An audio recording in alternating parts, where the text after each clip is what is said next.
Je vais donc me concentrer ici sur les politiques de l'emploi dans la crise, avec quelques résultats qui sont tirés de travaux comparatifs que j'ai pu mener donc, sur les évolutions des politiques de l'emploi dans la crise.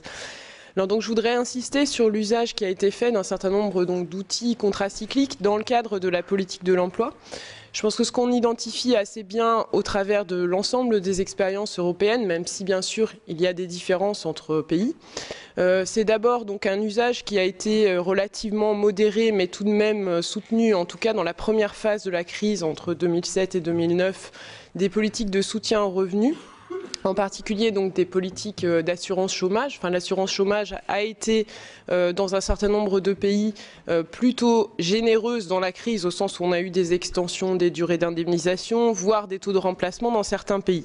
Mais ça, c'est quelque chose qui a eu lieu dans la première phase de la crise, avec un retournement donc fin 2010 et en 2011 dans le cadre des plans de rigueur, avec là au contraire même des restrictions, j'y reviendrai peut-être s'il me reste du temps, dans le cadre de l'assurance chômage au Portugal, en Grèce, mais aussi dans d'autres pays.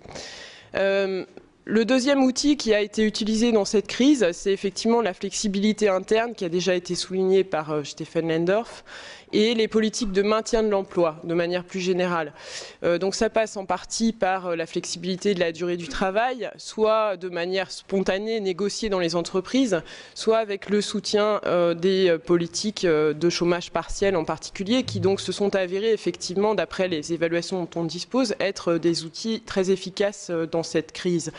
Alors pour l'illustrer simplement, donc ici, ce que je projette, ce sont donc des variations de la durée annuelle du travail entre 2007 et 2009 selon l'OCDE. Donc on voit effectivement l'ampleur dans un certain nombre de pays de ces réductions de la durée du travail qui ont effectivement amorti les évolutions sur le marché du travail et les destructions d'emplois. Alors, dernier point en revanche, là c'est plutôt un point négatif, c'est en ce qui concerne les politiques ciblées, les politiques actives de l'emploi et les politiques ciblées. Alors ces politiques, depuis de nombreuses années, dans le cadre du paradigme néolibéral, sont des politiques en disgrâce, en particulier tout ce qui est création d'emplois dans le secteur public et dans le secteur non marchand, alors qu'elles faisaient partie du modèle traditionnel que l'on pouvait par exemple connaître en Suède. Le modèle suédois de politique de l'emploi reposait largement sur ce type de modèle d'utilisation de dispositifs de création d'emplois publics ou non marchands temporaires.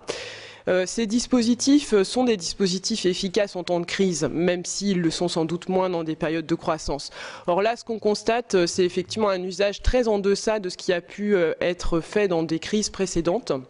de ces outils de création d'emplois.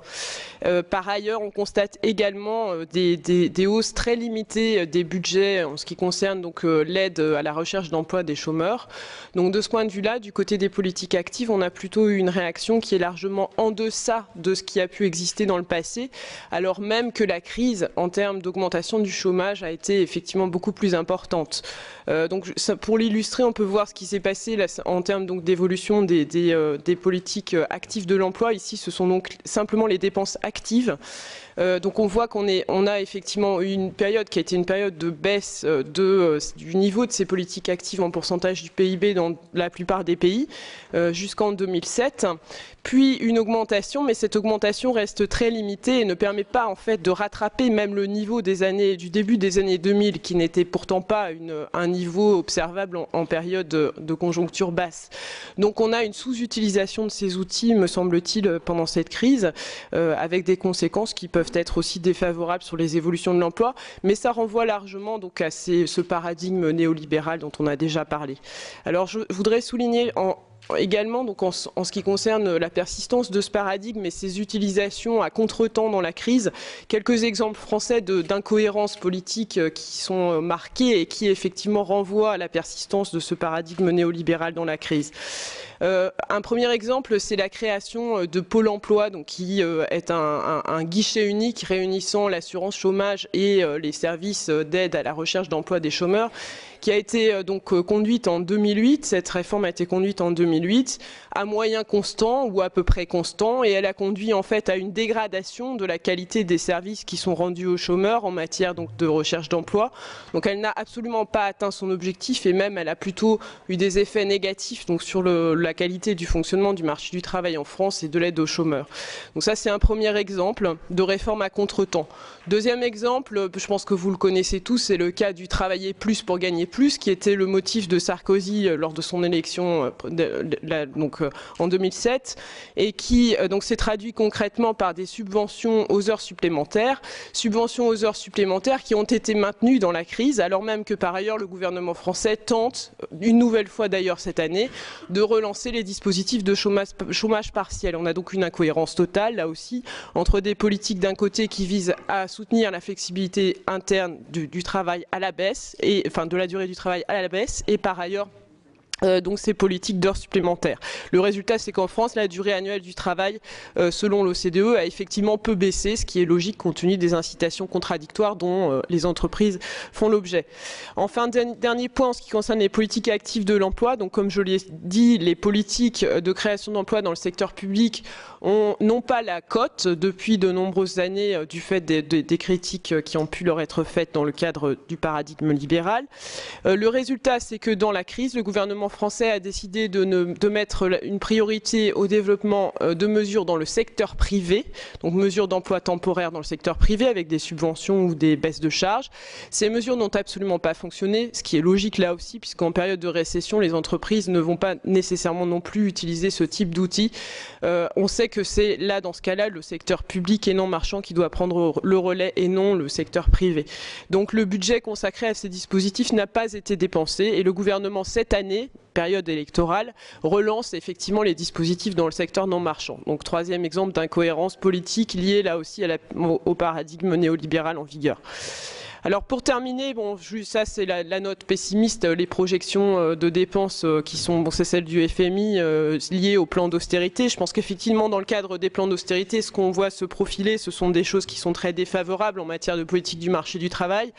Restrictions sur l'assurance chômage, restrictions sur les politiques actives de l'emploi aussi dans certains pays. J'ai vu par exemple qu'aux Pays-Bas, il y avait des diminutions de dépenses pour les mesures en faveur des handicapés sur le marché du travail. Donc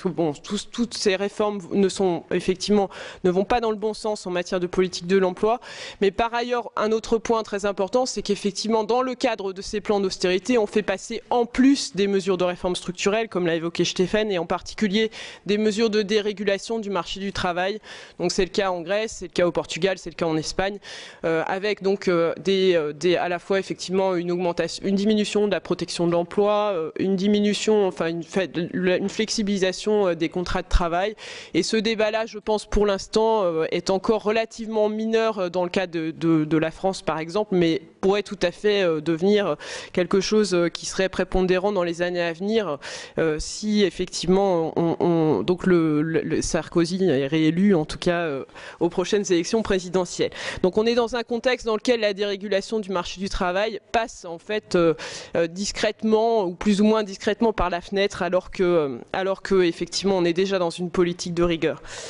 Alors les alternatives, juste pour terminer, je pense que dans les alternatives à court terme, il faut souligner le rôle positif des dispositifs du type assurance chômage, du type emploi public temporaire, afin effectivement de lutter contre le chômage des jeunes notamment, et de leur donner une chance pour l'avenir, avec aussi une combinaison avec des politiques de formation, parce que c'est aussi quelque chose de fondamental. À moyen et long terme, je pense que le rôle de l'Europe effectivement doit être souligné, un rôle positif qui n'est pas celui que l'on peut observer actuellement, avec en particulier donc un soutien aux objectifs de qualité de l'emploi et de lutte contre la pauvreté qui figurent dans Europe 2020, même s'ils ne sont pas forcément ceux qu'on souligne le plus souvent.